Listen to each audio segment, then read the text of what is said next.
Yokoso Otaku's Dre here, and today we are going to be talking about Alice Escaped, a waifu-centric, chibi-styled, kawaii Metroidvania game that just came out on January 27, 2023 for Steam. In the US, it's actually pretty low priced. It's something around like $17.99 or whatever, and I actually think that the price point is just right for it. But is the game any good?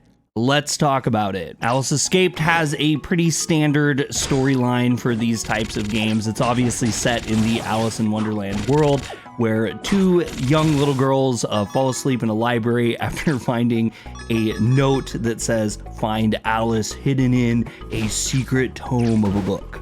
They wake up in Wonderland and they decide that what they're gonna do is search for Alice, because what else would they do?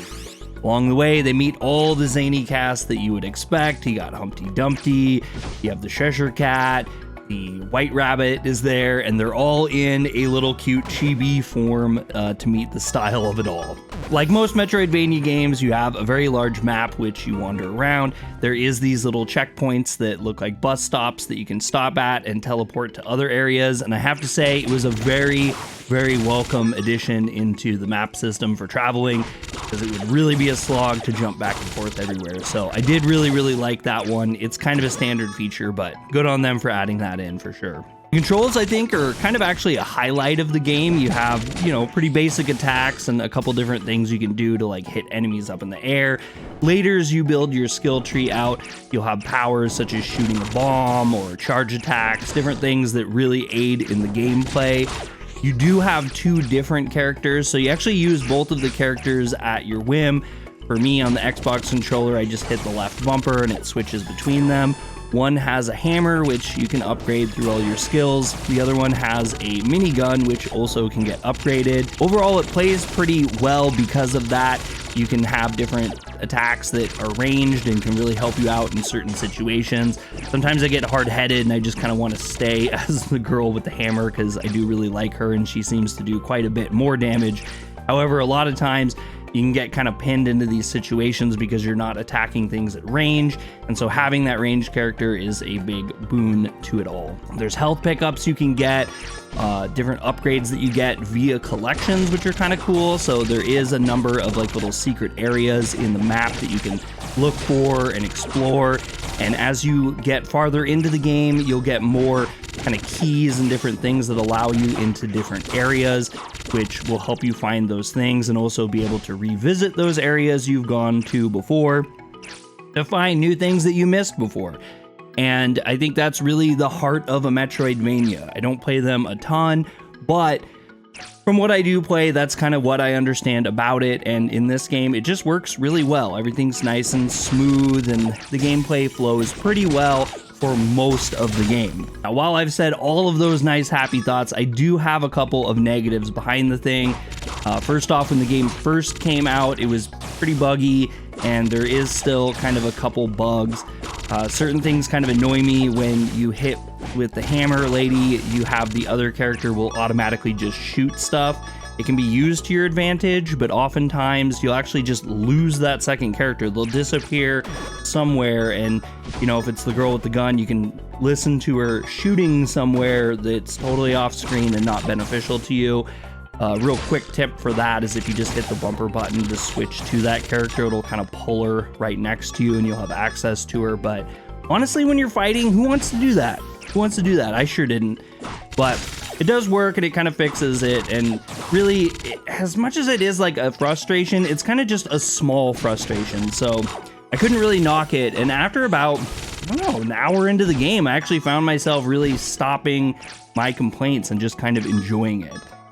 That said, though, on the other part of the negative side, there is some kind of weird graphical stuff going on. I feel like they have absolutely beautiful art. The world is really cool to look at. It has this great Wonderland feel, and there's a diversity in the areas that exist within the game.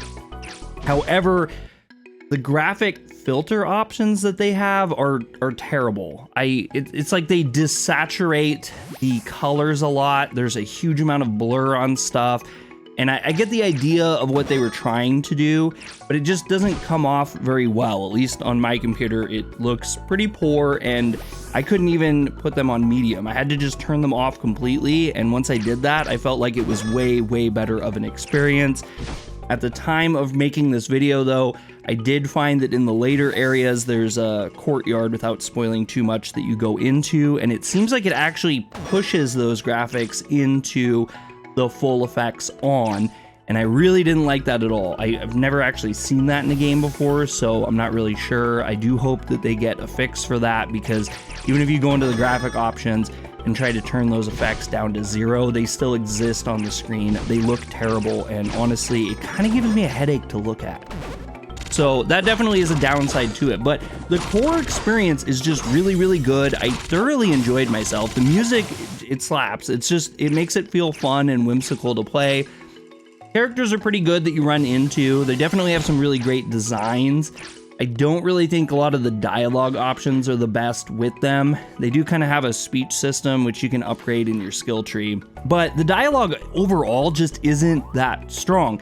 And a lot of times it feels like you're just talking to talk without really learning a whole lot, or you just end up in these non-interesting, secular patterns of speech that you have with people, and you just want the dialogue to just stop. Overall, honestly though, I would give this game a solid 7 out of 10. It's definitely a 7 out of 10, maybe even an 8 for some people. It's a fun Metroidvania. You can sit down, you can play it. It's nice and smooth. You have a lot to explore, a lot of upgrades to get. You have a wonderful skill tree, which is highly beneficial. Everything that's on that skill tree basically is going to really be something that you want to have. I think that means a lot in a game like this.